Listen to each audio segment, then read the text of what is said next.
So, hello everyone. We are going to now start with rule number 4 of customs valuation rules. अपना rule number 3 हो चुका है, rule number 10 हो चुका है, ठीक है। अगर rule number 3 read with rule number 10, इससे अगर अपना ट्रांजैक्शन वैल्यू नहीं आ रहा है, ठीक है, असेसेबल वैल्यू हम डिटरमाइन नहीं कर पा रहे क्योंकि आप लोग रिलेटेड पार्टी हो, इंपोर्टर एक्सपोर्टर आर रिलेटेड और price is not the sole consideration, so in this case your transaction value would be rejected as per rule 12। अगर आपका ट्रांजैक्शन वैल्यू रिजेक्ट हो चुका है, then officer would value your goods, your imported goods on the basis of transaction value of identical goods। ठीक है, मतलब जो भी चीज एकदम डिट्टो सेम चीज अगर इंपोर्ट हो रही है सेम टाइम पर, सेम कंट्री से प्रोड्यूस हुई, that value would be taken for valuing your imported goods. समझा? एग्जांपल लेते हैं। For example I have imported, अपना जो टीवी का एग्जांपल चल रहा था ना, सोनी टीवी, मोनी टीवी, वो एग्जांपल कंटिन्यू करते हैं। ठीक है, सो जापान से अगर मुझे कोई टीवी आ रही है, से सोनी टीवी, ओके। अब जो जापान से मुझे भेज रहा है एंड जो यहाँ पर मैं हूँ, ठीक है, here I am Indian importer, the transaction value between that Japan exporter and importer is not determined as per rule number 3 read with rule number 10। ठीक है, डिटरमाइन नहीं हो पाया क्योंकि आप लोग रिलेटेड हो। तो हम क्या करेंगे, अगर जापान का सेम प्रोड्यूसर अगर इंडिया में किसी अनरिलेटेड पार्टी को आइडेंटिकल गुड्स बेचेगा, तो जो वैल्यू होगा वो हम ले लेंगे हमारे इंपोर्टेड गुड्स को वैल्यू करने के लिए। ठीक है, इसमें कई सारे स्टेप्स हैं, वो भी चेक करेंगे। ठीक है, let us read the definition of identical goods. Identical goods means imported goods which are same in all respects, सब तरीके से सेम है। फॉर एग्जांपल ये सोनी टीवी, ये सोनी टीवी जो है ये से 30 इंच का है। Okay, so in all respect मतलब सोनी टीवी ही होना चाहिए दूसरा वाला, एंड वो भी 30 इंच का ही होना चाहिए, including physical characteristics, including physical character एकदम सेम डिट्टो सेम होना चाहिए। क्वालिटी, अब ये जो सोनी टीवी है ये जापान से आया, ये A1 क्वालिटी का। मान के चलो सोनी टीवी B क्वालिटी का भी जापान वाले बेचते हैं, तो क्या हम B क्वालिटी वाला लेंगे या A1 ही लेंगे? आंसर इज A1 लेंगे। क्यों? क्योंकि हमने A1 मंगाया तो कंपेरेबल भी A1 होना चाहिए, otherwise it is not identical. And reputation, reputation मतलब अब ये सोनी टीवी है बराबर है, अभी जापान में और एक भी डीलर है जो मोनी टीवी बेचता है, मोनी टीवी, दोनों 30 इंच है, दोनों में फीचर सेम है, पर ये बहुत सस्ता वाला टीवी है, मतलब इसका क्वालिटी बहुत लो है। He is not as reputed as Sony. तो यहाँ पर हम सोनी टीवी का कंपैरिजन मोनी टीवी से नहीं कर सकते। ठीक है, as being valued except for minor difference, except for minor difference, एकदम छोटा मोटा डिफरेंस होगा तो चलेगा। जैसे एक एग्जांपल लेते हैं अपन, टीवी में से आपका कलर अलग है, ये टीवी का जो ब्लैक बॉडी होता है पीछे का, मतलब वो ब्लैक कलर है, एंड दूसरी टीवी का जो बॉडी है वो ब्लू कलर का। सो this is the minor difference, but the physical characteristics is same. Okay, reputation same है, वो भी सोनी टीवी है, बट वो सोनी टीवी जो है वो ब्लू बॉडी का है, ये ब्लैक बॉडी का। So this minor difference is allowed. Okay, minor difference in appearance that do not affect the value of goods, value of goods affect नहीं करना चाहिए, ऐसा अगर माइनर डिफरेंस है अपीयरेंस में, देन इट इज अलाउेबल। अगर मैं कहूँ आपसे कि सोनी टीवी जो ब्लैक आएगा, ओके, वो सोनी टीवी जो ब्लैक आएगा उसका वैल्यू कुछ अलग है, उसका वैल्यू से 1 लाख रुपीज।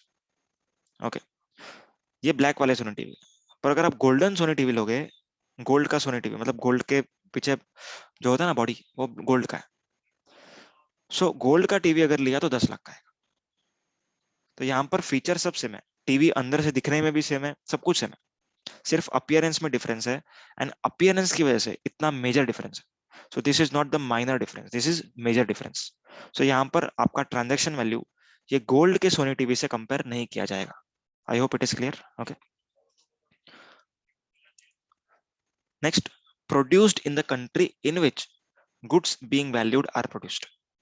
मतलब अगर मैं जापान से इंपोर्ट कर रहा हूँ एंड उसका ट्रांजैक्शन वैल्यू हम ढूंढ रहे हैं, सो जो दूसरा टीवी का हम लेंगे कंपैरिजन में, that should be produced in Japan only. ऐसा नहीं कि जापान से अगर वैल्यू नहीं मिल रहा है तो हमने सिंगापुर का वैल्यू लिया, ऐसा नहीं।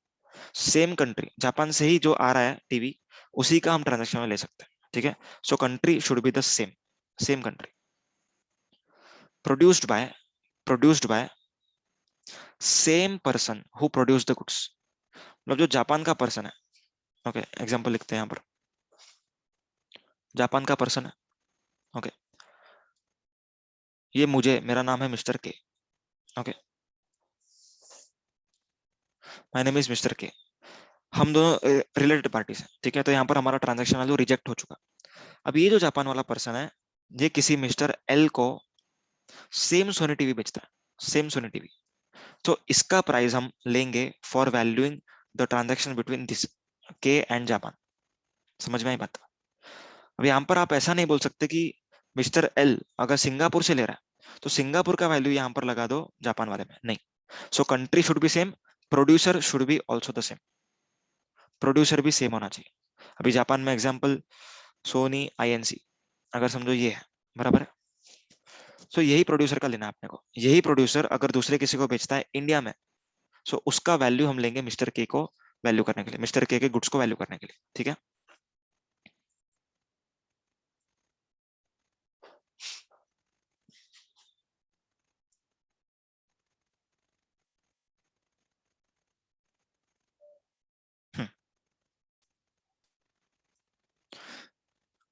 Where no such goods are available then goods produce by different person.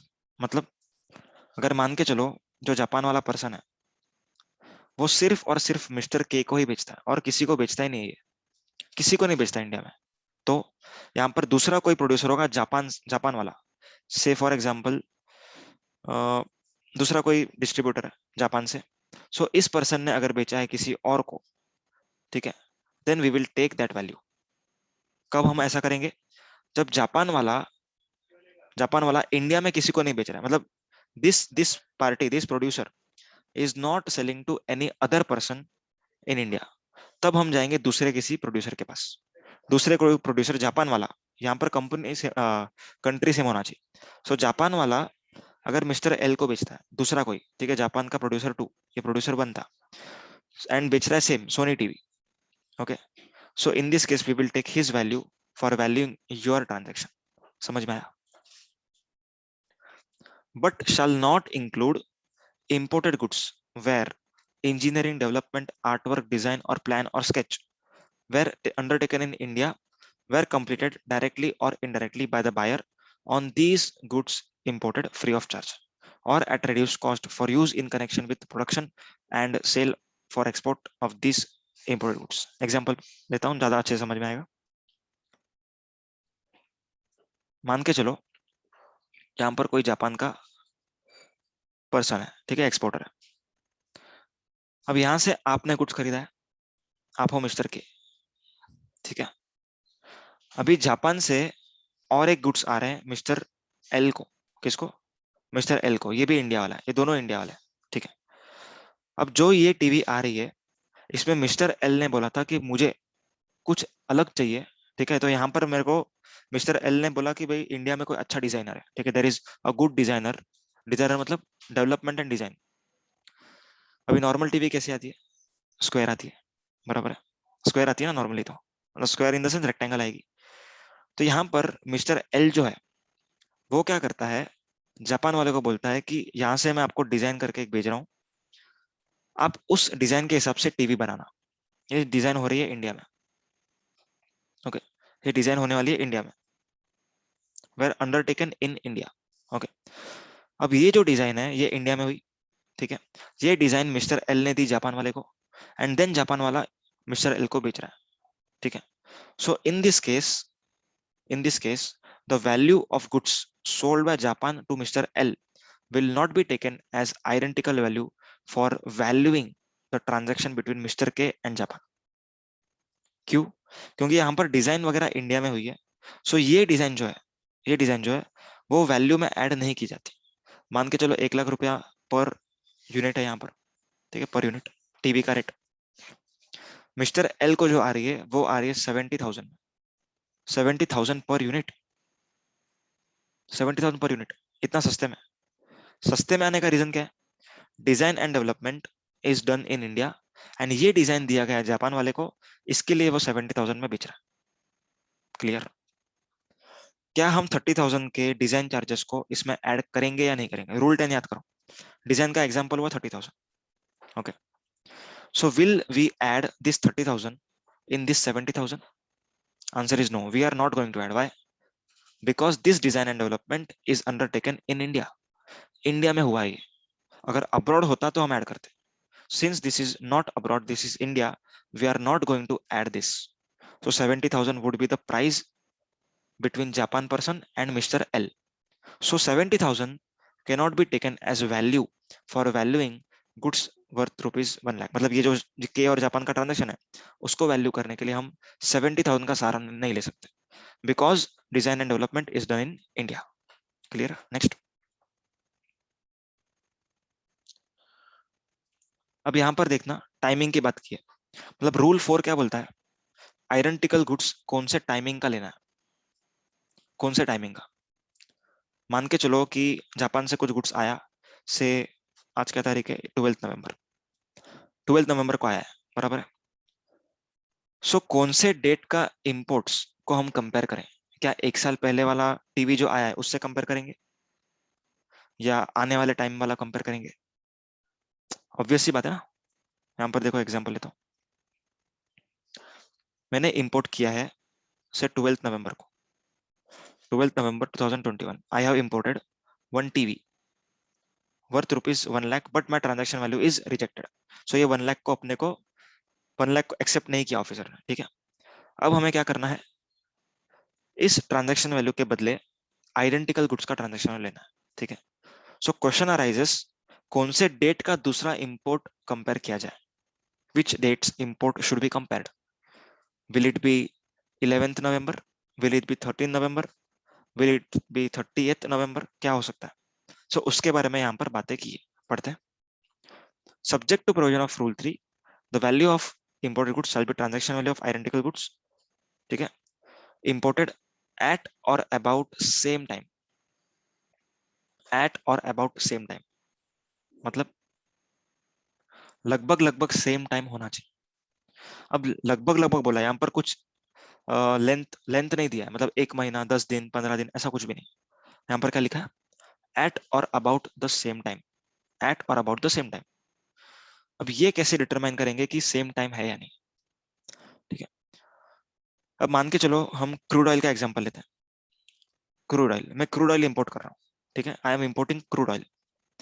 So crude oil का जो प्राइजेस है वो बार बार चेंज होता है, बार बार चेंज होता है.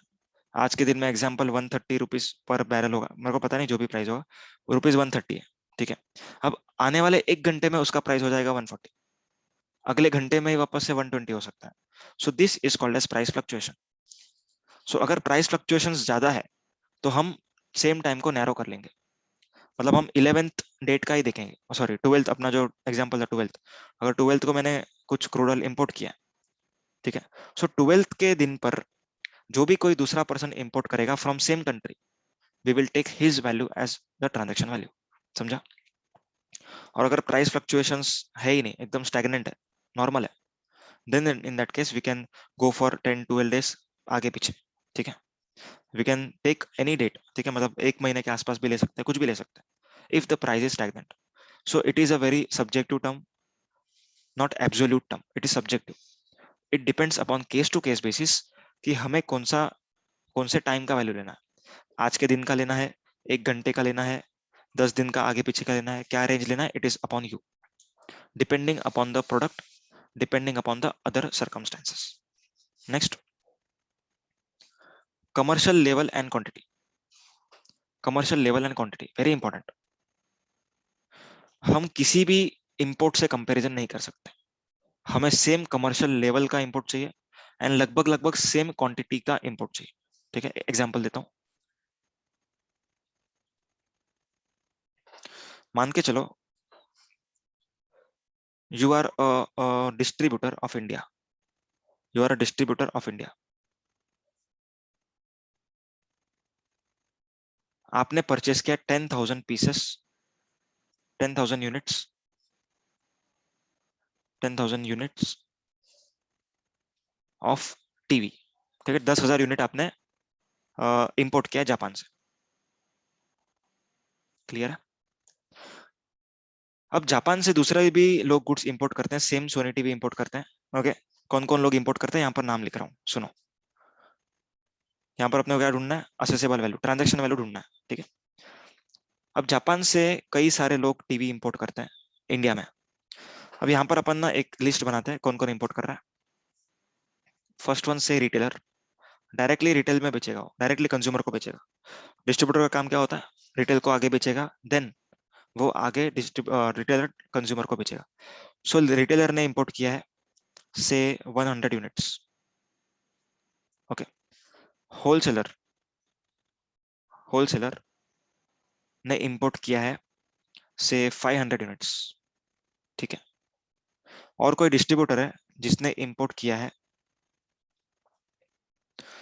से 9500 यूनिट्स।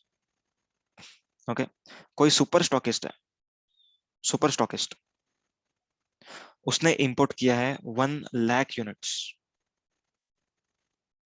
ठीक है। एंड कोई कंज्यूमर है से मुकेश अंबानी, उन वो लोग अकेले भी ले सकते हैं, ठीक है। उनको दुकान से लेने की जरूरत नहीं, डायरेक्टली जापान से आएगा उनके लिए, ठीक है। सो मुकेश अंबानी ने लिया है 3 यूनिट्स। और भी कोई डिस्ट्रीब्यूटर है, और भी कोई डिस्ट्रीब्यूटर है जिसने लिया है 10,200 यूनिट्स, ठीक है। अब यहाँ पर हम कौन सा प्राइस के लिए कंपैरिजन लेंगे, ठीक है। एक एक एग्जांपल देता हूँ यहाँ पर। नॉर्मली इसका प्राइस रहता है 1 लाख, रिटेलर ने लिया है 1,50,000 में, क्योंकि बल्क क्वांटिटी नहीं था। होलसेलर से 1,25,000, ओके, इसको मिला है 9 लाख में, सॉरी सर 1 लाख में, इसको मिला है 1 लाख में। सुपर स्टॉकिस्ट, इसने 1 लाख यूनिट्स लिया है, अब इसको तो बहुत सस्ते में मिला रहेगा से 80,000, ओके। कंज्यूमर मुकेश अंबानी, उन्होंने एक ही यूनिट लिया, सो उनको मिला है से 2,50,000 पर यूनिट, ठीक है। और ये दूसरा डिस्ट्रीब्यूटर है, उसने थोड़ा सा ज्यादा लिया है, उसको मिला है से 95,000, ठीक है। So which value we are going to take as our assessable value, हम कौन सा लेंगे? सो आंसर इज, सबसे पहले हमको क्या मैच करना है? कमर्शियल लेवल, मतलब हम डिस्ट्रीब्यूटर है, so we are only going to take the distributors in the consideration, ठीक है। मतलब रिटेलर नहीं लेंगे, होलसेलर नहीं लेंगे, सुपर स्टॉकिस्ट नहीं लेंगे, कंज्यूमर नहीं लेंगे। सो बचा कौन सा? डिस्ट्रीब्यूटर, डिस्ट्रीब्यूटर, ठीक है। अब यहाँ पर और एक डिस्ट्रीब्यूटर ऐड करता हूँ, छोटा छोटा मोटा डिस्ट्रीब्यूटर से 5,000 यूनिट्स, 5,000 यूनिट्स इसने परचेज किया है से 1,10,000 पर यूनिट, ठीक है। तो ये भी तो डिस्ट्रीब्यूटर है। सो कमर्शियल लेवल मैच हो गया अपना, डिस्ट्रीब्यूटर्स में से ही किसी का लेंगे। अब हम क्वांटिटी मैच करते हैं। मेरा 10,000 यूनिट्स है, सो यहाँ पर 10,000 के आजू बाजू में कौन सा है? कहने से ये डिस्ट्रीब्यूटर जो 5,000 वाला है वो तो आजू बाजू भी नहीं है, सो इसको भी हम लोग को हटा देना पड़ेगा, समझा? इन लोग को हटा दो। अब बचे ये दोनों जिसने 9,500 इंपोर्ट किया एंड जिसने 10,200 इंपोर्ट किया, ठीक है। सो इन दोनों में से कौन सा लेंगे जो नजदीकी होगा? सो यहाँ पर नजदीक में कौन सा है? 10,200। So 95,000 would be the assessable value, transaction value for our transaction as per rule number 4, समझा? अब यहाँ पर हम लोग करते हैं प्राइस एडजस्टमेंट्स। क्या करते हैं? Price adjustments. अब 95,000 तो हमने ले लिया, ओके, डन। लेकिन क्या हम डायरेक्टली 95,000 को ले सकते हैं? Answer is no. हम लोग को इसमें कुछ प्राइस एडजस्टमेंट करना पड़ेगा। जैसे अगर सप्लायर का टर्म्स कुछ इस तरीके से है, ध्यान देना, सप्लायर टर्म्स, सप्लायर का टर्म ऐसा है कि अगर आप 10,000 अप टू 10,000 का परचेस करोगे, up to 10,000 units, okay, then you will get से 5% डिस्काउंट, ओके। अगर आप मोर देन 10,000 यूनिट करते हो तो आपको डिस्काउंट मिलेगा 10% का। ये कंडीशन है। क्या कंडीशन है? अगर 10,000 यूनिट तक लिया तो 5% डिस्काउंट, एंड 10,000 के ऊपर लिया तो 10% डिस्काउंट। अब यहाँ पर जो 9,500 है, ये मोर देन 10,000 यूनिट्स है, अग्रीड? समझ में आया? तो दिस दिस पर्टिकुलर ट्रांजेक्शन, इसमें कितना उसको मिला रहेगा डिस्काउंट? कहने से 10%। So this 95,000 is after reducing 10%. But in my case, I will get discount only to the extent of 5%. Clear है क्या?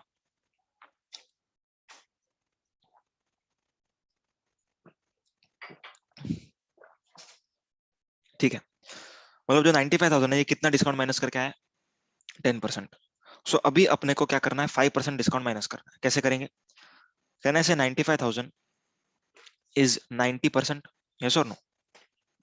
95,000 is 90%. So 1,05,555 is the grossed up value. ठीक है, ये नॉर्मल वैल्यू.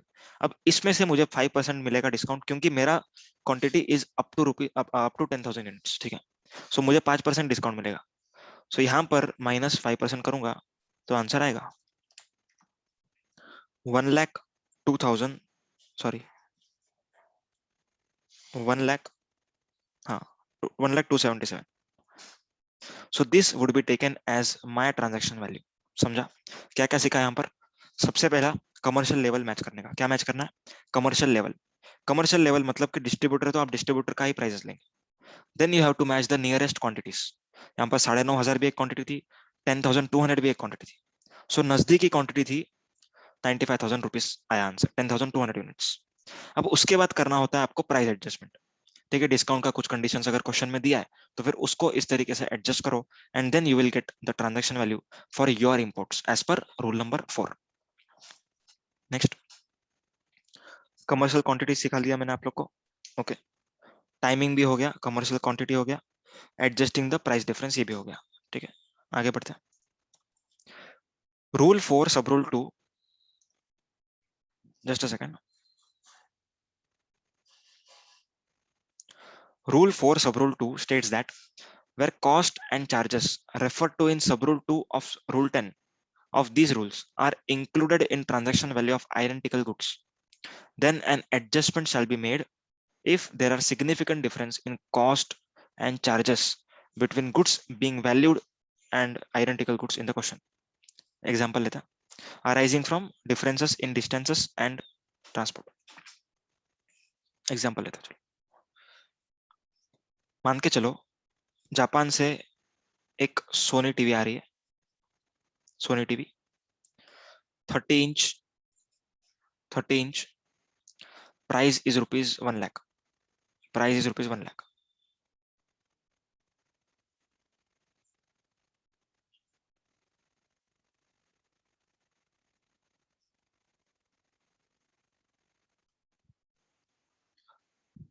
थोड़ा सा टेक्निकल ग्लिच हो गया था. ठीक है, तो यहाँ पर वो टाइप नहीं हुआ, वापस से टाइप कर रहा हूँ. जापान से समझो कोई टीवी आ रही है, Soni TV. Okay, it is 30 inch TV, 30 inch. Okay, ये आ रहा है वेसल से. कैसे आ रहा है? वेसल से.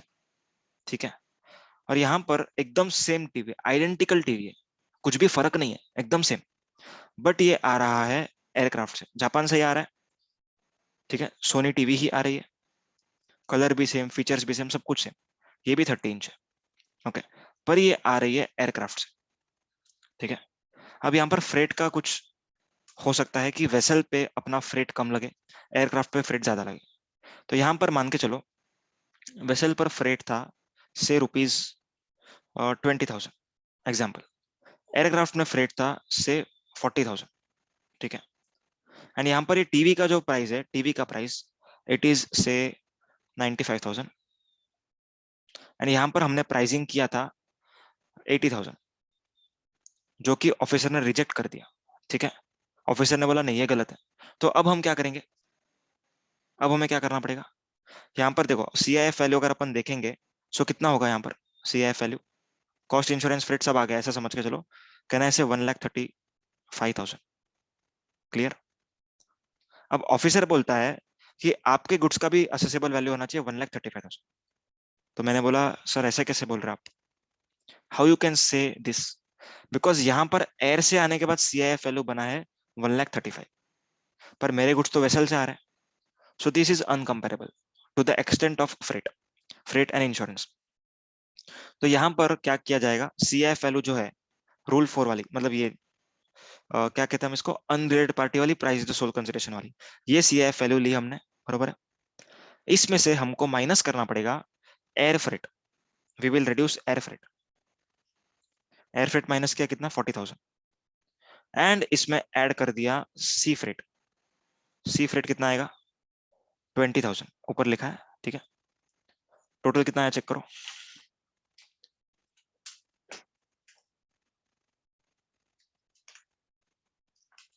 1,15,000। So 1,15,000 would be the value to be taken for valuing this transaction, ठीक है।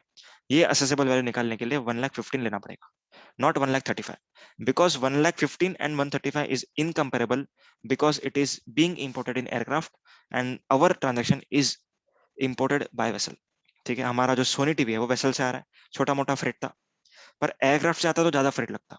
सो अगर हम लोग 135 पे वैल्यू करेंगे तो इंपोर्ट ड्यूटी अपने को ज्यादा पे करना पड़ेगा, इसलिए एडजस्टमेंट्स करनी पड़ेंगी विथ रिस्पेक्ट टू एयरक्राफ्ट, ठीक है। फ्रेट का जो एडजस्टमेंट है वो करना पड़ेगा। देन रूल नंबर 4 सब रूल 3। अभी यहां पर क्या बोलते हैं, अगर ये सब करने के बाद अगर बहुत सारे ट्रांजेक्शन वैल्यू आ रहे हैं आइडेंटिकल गुड्स के, सभी लोग सोनी टीवी इंपोर्ट करते हैं सेम सेम कंट्री से, ठीक है, कैरेक्टरिस्टिक सब कुछ सेम है, तो उसमें कौन सा वैल्यू लेंगे अपन, एंड सारे के सारे डिस्ट्रीब्यूटर, ठीक है, सभी के सभी 10,000 के आसपास ही ले रहे हैं।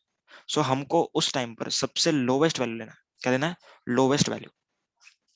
क्लियर है, okay. Next is similar goods, transaction value of similar goods. पहले सिमिलर गुड्स का मीनिंग समझते हैं।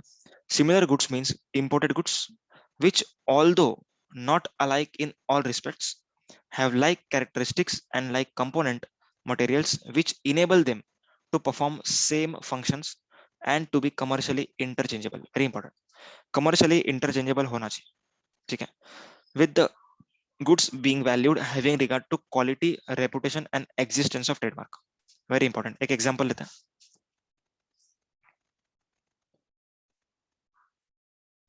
मान के चलो कि जापान से सोनी टीवी आ रही है मेरी, बराबर है, जापान से आ रही है सोनी टीवी। अब यहां पर जापान वाला किसी को भी सोनी टीवी नहीं बेचता है इंडिया में, ना ही सोनी टीवी दूसरा कोई बनाता है, सिर्फ सोनी टीवी है। ओके, इसके कुछ फीचर्स लिख रहा हूँ। 30 inch, okay, LED panel, LED panel. और क्या फीचर्स हो सकते हैं टीवी में, से स्क्रीन टच, पता नहीं है मेरे को ऐसी टीवी है भी या नहीं। Screen touch. सो ये 3 कैरेक्टरिस्टिक्स हैं, okay, Sony TV, good brand. मेरा असेसेबल वैल्यू नहीं निकल पा रहा है, ट्रांजैक्शन वैल्यू रिजेक्ट हो चुका है। अब मुझे किसका लेना है, रूल 4। अब रूल 4 एप्लीकेबल नहीं है, क्यों, क्योंकि आइडेंटिकल गुड्स है ही नहीं। Japan person does not sell any other, sell to any other person in India the same goods, किसी को नहीं बेचता। या दूसरा कोई बनाता है जापान में, नहीं, जापान में दूसरा कोई सोनी टीवी बनाता ही नहीं है। तो अब सोनी टीवी के कंपैरिजन में तो कोई नहीं है, सो रूल 4 फेल हो गया। अब हम बात करेंगे रूल 5 की, that is similar goods, similar goods, ठीक है, रूल 5। अब ये रूल क्या बोलता है, सोनी टीवी नहीं मिली कोई बात नहीं, आप दूसरा कोई टीवी ले सकते हो, सपोज इंग्लिश से LG TV, LG TV lives good, LG TV. अब ये भी अपने को 30 इंच का ही है, 30 इंच का ही है, एलईडी पैनल इसमें भी है, ये भी स्क्रीन टच है, सब कुछ है इसमें, सेम फीचर्स है, खाली ब्रांड अलग है एंड कुछ माइनर डिफरेंस हो सकता है, ठीक है। तो यहाँ पर मुझे एलजी टीवी का जो प्राइस होगा, जो जापान से आ रहा है, ध्यान से सुनना, country should be same again, Japan से जो एलजी टीवी आएगा उसका प्राइस हम लेंगे एज अ सिमिलर गुड्स। समझ में आई बात। अगर मान के चलो कि यहाँ पर टोनी टीवी आ रही है, ठीक है, Tony TV unbranded TV, unbranded, ठीक है, 30 इंच ही है, एलईडी पैनल भी है, स्क्रीन टच भी है, पर क्या इस टोनी टीवी का कोई रेपुटेशन है, नहीं, कोई वैल्यू है, क्वालिटी है, ब्रांड वैल्यू है, नहीं। तो यहाँ पर this Tony TV is not called as similar goods for this Sony TV. So LG TV का प्राइस हम लेंगे, सोनी टीवी, टोनी टीवी का प्राइस नहीं लेंगे, समझा, क्योंकि this is not a branded company, unbranded item है, ठीक है। So this way it works. अब आगे का सब कुछ सेम लिखा है, produce in the country, same country होना चाहिए, जापानी होना चाहिए। ऐसा नहीं कि आप लोग सिंगापुर से सिमिलर वाला वैल्यू करोगे, नहीं, जापान से ही करना है। प्रोड्यूस बाय सेम पर्सन, ये सब वही लिखा है, सब कुछ same. The rule 4 shall be applicable to value similar goods, ठीक है। सो इसमें भी क्या करना है अपने को, लोवेस्ट लेना है। अगर कई सारे लोगों ने इंपोर्ट किया सिमिलर गुड्स तो हमको लोवेस्ट वाला लेना है, same. Next is rule number 6, determination of value when value can not be determined under rule 345। ना ही ट्रांजैक्शन वैल्यू एक्सेप्ट हुई, ना ही आइडेंटिकल गुड्स है, ना ही सिमिलर गुड्स है। अब क्या करेंगे, अब रूल 6 बोलता है कि आप रूल 7 एंड रूल 8 इसको सीक्वेंशियली अप्लाई करो। You have to apply rule number 7 and rule number 8 in the sequence. Is that clear? पर अगर ऑफिसर अप्रूव देता है, मतलब अप्रूवल देता है on request of importer, then the officer can permit to apply rule number 8 prior to rule number 7। Is it clear? Okay, एक बार पढ़ लेते हैं। If the imported goods can not be determined under 345, the value shall be determined as per rule number 7, और when value can not be determined under that rule 8। 7 से नहीं हुआ तो 8। यहाँ पर एक प्रोवाइजो है, बोलता है कि ऑफिसर को अगर आपने रिक्वेस्ट किया एंड ऑफिसर मान गया, then rule number 8 can be applied before applying rule number 7, ठीक है। अब चेक करते हैं rule number 7, deductive value method. क्या बोला मैंने? Deductive value method. अब इसको हम कहते हैं रिवर्स कंप्यूटेशन। क्या कहते हैं इसको? Reverse computation. कैसे? देखो, ये जापान है, ओके, ये है इंडिया, क्लियर। जापान से कुछ गुड्स आ रहा है इंडिया में, मान के चलते हैं सोनी टीवी आ रही है। क्या आ रही है? Sony TV. अब यहाँ पर सोनी टीवी का ट्रांजैक्शन वैल्यू रिजेक्ट हो चुका है, रूल 4 एप्लीकेबल नहीं है, रूल 5 भी एप्लीकेबल नहीं है, ओके। सो रूल 6 में गए, उसने बोला रूल 7 पहले लगाओ, तो हम अभी क्या सीख रहे हैं? रूल नंबर 7 सीख रहे हैं, क्लियर। चलो, अब ये सोनी टीवी का प्राइस जो है assessable value, it is not determinable, ठीक है। अब क्या करेंगे अपन, इसको रिवर्स कंप्यूटेशन करेंगे। कैसे? इंडिया में ये सोनी टीवी कितने में बिकती है, at what price, at what unit price this Sony TV is sold in India, ठीक है। उसमें से अपन माइनस करेंगे पोस्ट इंपोर्टेशन एक्सपेंडिचर। देखो हम लोग पीछे आ रहे हैं, पहले इस प्राइस से स्टार्ट किया, ठीक है, इसमें से अपन ने पोस्ट इंपोर्टेशन माइनस किया, that is freight, freight from port of importation to the place where you are actually going to sell. So ये पोस्ट इंपोर्टेशन एक्सपेंडिचर को हमने हटा दिया। नेक्स्ट क्या हटाएंगे अपन? देखो यहाँ पर ना मैंने पूरा फॉर्मूला बना के रखा है आपके लिए, ये देखो किधर गया, हाँ, sale price of imported goods when sold to unrelated buyer in India. मतलब सबसे पहले क्या लेना अपने को, ऐसा प्राइस लेना है जो इंपोर्टेड गुड्स का है, ओके, एंड जो सेल होता है अनरिलेटेड बायर को, वो यहाँ पर ये प्राइस लिया, ठीक है। इसमें कुछ वेरिएशन है, टेक्निकलिटी है, मैं बाद में बताऊंगा, technicalities to be discussed in few minutes. अब ये कौन सा प्राइस है? इंपोर्टेड गुड्स का इंडिया में बेचने का प्राइस है, टीवी, सोनी टीवी का इंडिया में बेचने का प्राइस है। अब इसमें से अपन पीछे पीछे आएंगे, कुछ कुछ माइनस करेंगे, तब जाके अपने को असेसेबल वैल्यू मिलेगा, ठीक है। क्या माइनस करेंगे? देखो, सबसे पहला commission paid in India for sale. अगर ये सोनी टीवी बेचने के लिए कुछ कमीशन आपने पे किया है, ठीक है, इंडिया में बेचने के लिए कुछ कमीशन पे किया, उस कमीशन को हटा दो। नेक्स्ट इज आपका प्रॉफिट यहां से हटा दो, you have to reduce your profit, profit margin side पे कर दो। Cost of transport and insurance within India, port से लेकर के आपके फैक्ट्री तक आने के लिए जो भी खर्चा था, transport and insurance, you have to reduce it. धीरे धीरे पीछे जा रहे हैं अपन। Custom duty and other taxes payable for importation, ठीक है, अपने को रेट ऑफ ड्यूटी तो मालूम होता है, ठीक है, तो इसको माइनस माइनस करने के बाद ड्यूटी अपने को माइनस करना पड़ेगा, ठीक है। वो ड्यूटी माइनस करने के बाद एक इंपॉर्टेंट पॉइंट यहाँ पर दिया हुआ है, ये अपन थोड़ी देर में डिस्कस करते हैं, value addition made by processing, बाद में देखते हैं। सो ये सब माइनस करने के बाद आपको जो आंसर आएगा, that would be called as transaction value for customs. समझा? मतलब हम क्या कर रहे हैं, यहां से इधर आए, इधर से पोर्ट तक आएंगे, समझा? ये सेलिंग प्राइस,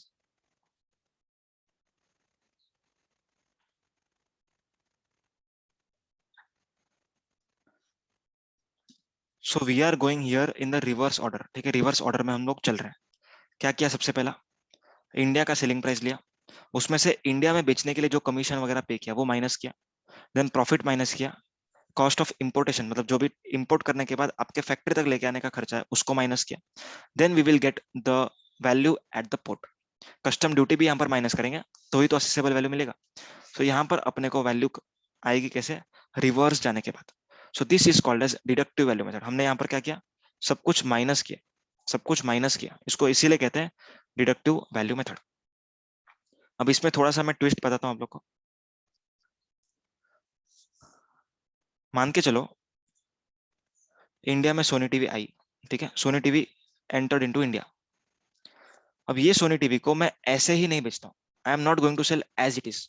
अगर एज इट इज किया तो फिर अपने को नॉर्मल रिडक्शन करना है, पर अगर मैं इसको कुछ प्रोसेसिंग करके बेचता हूँ, प्रोसेसिंग मतलब मान के चलो कि यहाँ पर मैंने कुछ एक्स्ट्रा फीचर्स ऐड किए, एक्स्ट्रा फीचर्स ऐड किए जो इंपोर्ट के टाइम पर नहीं थे, ठीक है, इंपोर्ट के टाइम पर नहीं थे, मैंने एक्स्ट्रा प्रोसेस ऐड किए, उसकी वजह से मेरा सेलिंग प्राइस थोड़ा सा बढ़ गया।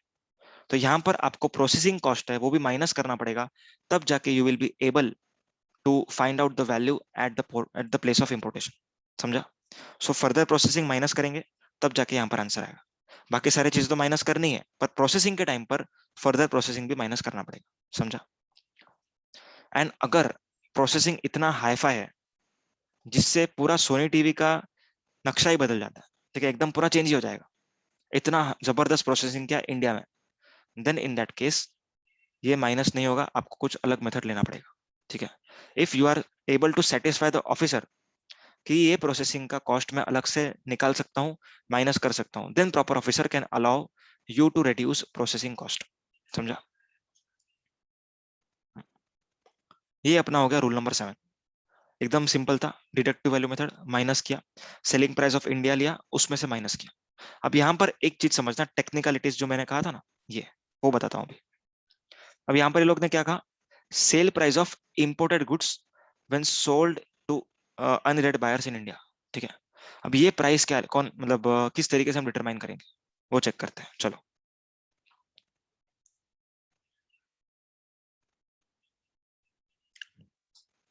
ओके, तो हम क्या देख रहे थे यहाँ पर, ग्रेटेस्ट एग्रीगेट क्वांटिटी। सुनना ध्यान से, अपने को जो यूनिट प्राइस लेनी है, the unit price which we have to take is is the price is the price at which greatest quantity is sold, greatest quantity is sold. ठीक है, आपको कोई भी प्राइस यहाँ पर नहीं लेना है, आपको स्पेसिफिक प्राइस लेना है। कौन सा? The price at which greatest quantity is sold. एक एग्जांपल लेता हूँ, यही सोनी टीवी का एग्जांपल है।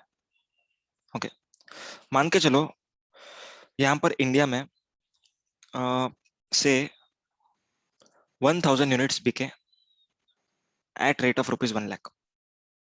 ठीक है, 1500 यूनिट्स बिके एट द रेट ऑफ से 80,000।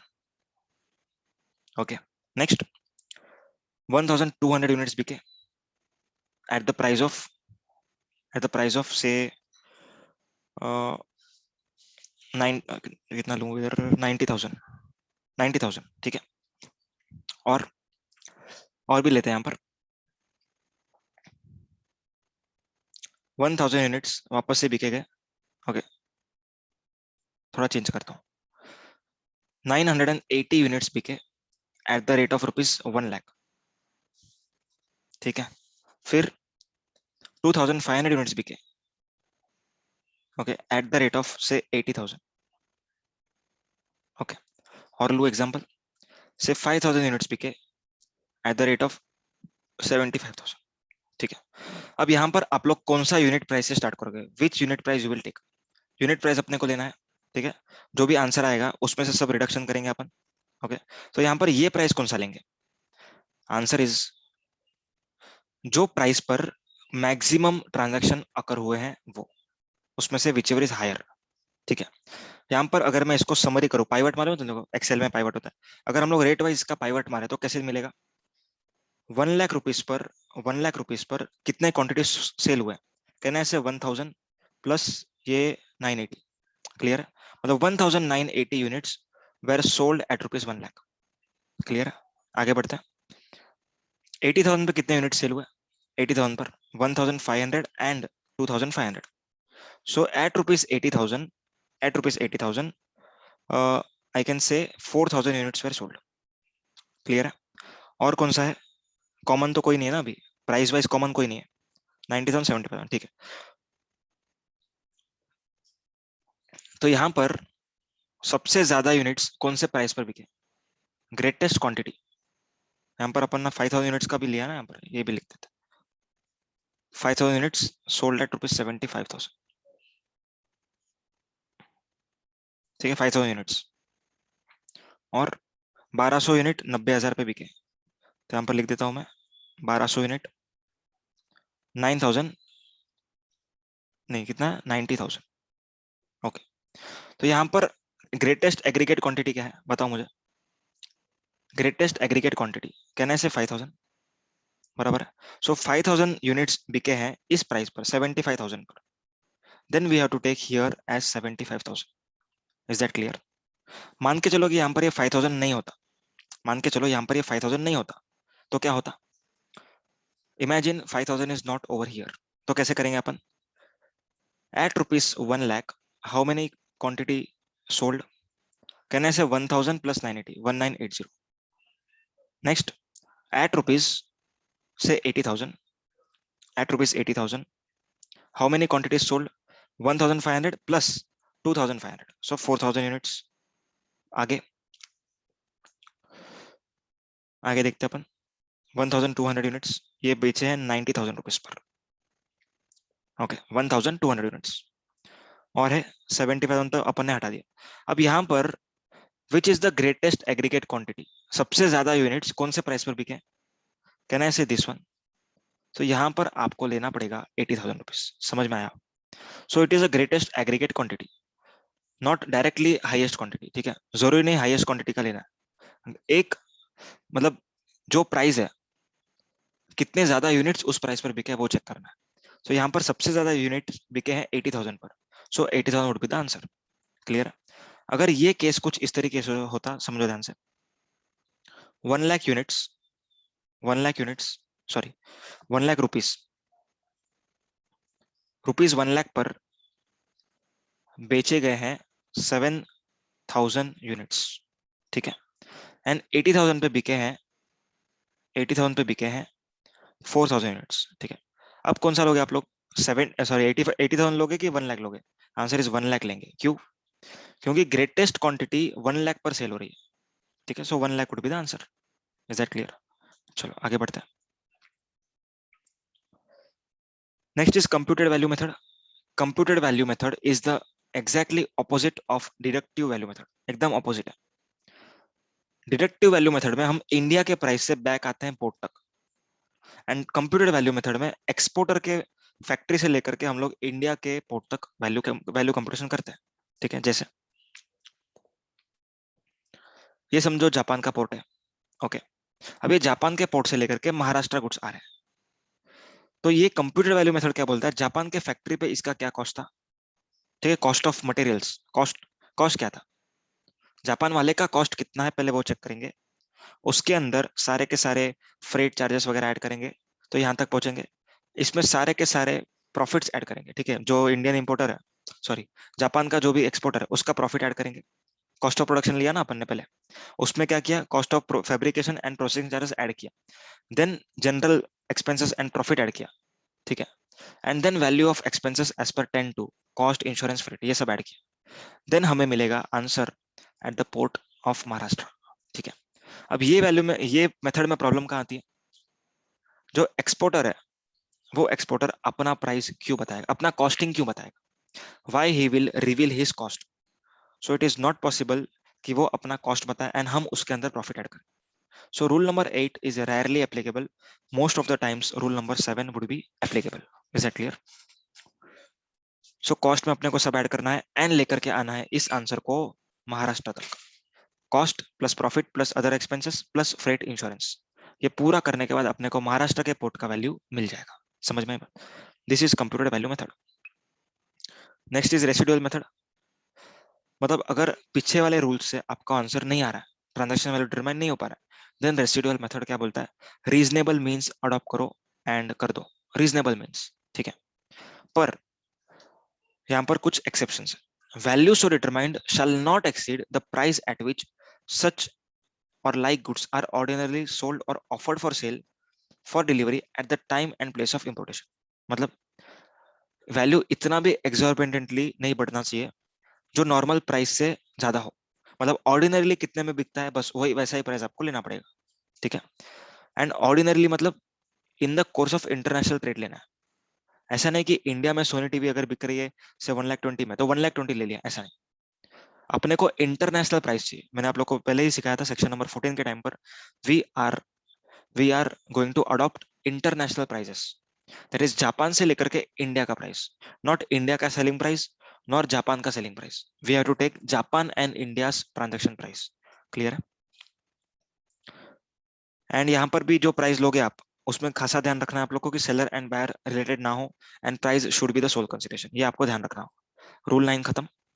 रूल 10 अपना ऑलरेडी हो चुका है. रूल 9(2) में कुछ बातें की गई है, पढ़ते हैं एक बार. If value cannot be determined under the provisions of this rule on the basis of, ये इसका हेडिंग कुछ इस तरीके से, ये वाला हेडिंग कट कर दो. यहाँ पर हेडिंग क्या होना चाहिए कि इनमें से कोई भी प्राइजेस आपको नहीं लेना. You are not required to adopt prices as per this. ठीक है. मतलब ये वाले प्राइजेस को आपको नहीं लेना है. The prices of the transaction value can not be determined as per this methods. ठीक है. ये क्या लिखा है पढ़ते हैं. The selling price in India of the same goods produce in India. India में अगर कुछ गुड्स सोनी टीवी जैसे सोनी टीवी बिकता है 1,50,000 में, सो आपका वैल्यू भी 1,50,000 लिया जाएगा कस्टम के हिसाब से. नहीं, you cannot take the value of selling price of goods produced in India. Next is a system which provides for acceptance for custom purpose of the two highest alternative. मतलब अगर customs में कुछ law है कि ये value या तो ये वैल्यू विच इज हायर लेना है, सो उसके बेसिस पर आपको वैल्यूएशन नहीं करना है रेसिडुअल मेथड में. Next is the price of goods on domestic market in the country of exportation. मतलब जापान में वो गुड्स जितने में बिकते हैं वो गुड्स का वैल्यू आप आपके इंपोर्टेड वैल्यू में नहीं ले सकते. Next is cost of production other than computed values which have been determined for identical or similar goods. ठीक है. मतलब cost of production other than computed values. मतलब रूल 8 लगा करके अगर आपको cost of production आ रहा है तो वो ले सकते हो. Okay. Which have been determined for identical and similar goods, which should be in accordance with provision of rule 8. Next is price of goods for export to a country other than India. मतलब मान लो Japan से India का price नहीं मिल रहा है तो क्या Japan से सिंगापुर का प्राइस ले लेंगे क्या? नहीं, सिंगापुर का प्राइस नहीं लेंगे. अपने को जापान से इंडिया का ही प्राइस चाहिए. ठीक है. Next is minimum customs value. मतलब अगर समझो कस्टम्स ऑफिसर ने एक बुक बना के रखा है, उसमें बोला कि टीवी आती है नॉर्मली 1,00,000 में. ठीक है. देन और भी कोई लेता है 1,20,000 में. तो यहाँ पर जो कस्टम्स बुक में लिखा हुआ है, ऑफिसर ने जो बुक में लिखा है उसके हिसाब से आपका वैल्यूएशन नहीं हो सकता है. नेक्स्ट इज आर्बिट्री और फिक्टिशियस वैल्यू. मैंने बोल दिया 10 लाख का टीवी है, मतलब कस्टम ऑफिसर ने बोल दिया 10 लाख का टीवी है, दे दो पैसा. सो ऐसा नहीं हो सकता है. एनी आर्बिट्री और fictitious values can not be taken. So इस पर्टिकुलर ग्राउंड्स के हिसाब से आपको रेसिडुअल वैल्यू का मेथड नहीं लगाना है. ठीक है. Next, declaration bye importer. Importer को डिक्लेरेशन देना पड़ता है कि जो वैल्यू मैं बता रहा हूँ वो सही है. Rejection of declared value. अगर इंपोर्टर ने कुछ वैल्यू डिक्लेयर किया पर ऑफिसर को नहीं लगता है कि ये सही है, ठीक है, लगता है कि ये सही नहीं है, then that case he can reject the value. Next is interpretative notes, not very important. ठीक है. That's it with this lecture. यहाँ पर हमने सीख लिया सारे के सारे इंपोर्टेड गुड्स का वैल्यूएशन किस तरीके से करते हैं. अब हम अगले लेक्चर में देखेंगे एक्सपोर्ट गुड्स का वैल्यूएशन किस तरीके से किया जाएगा. ठीक है. चलो, टेक केयर.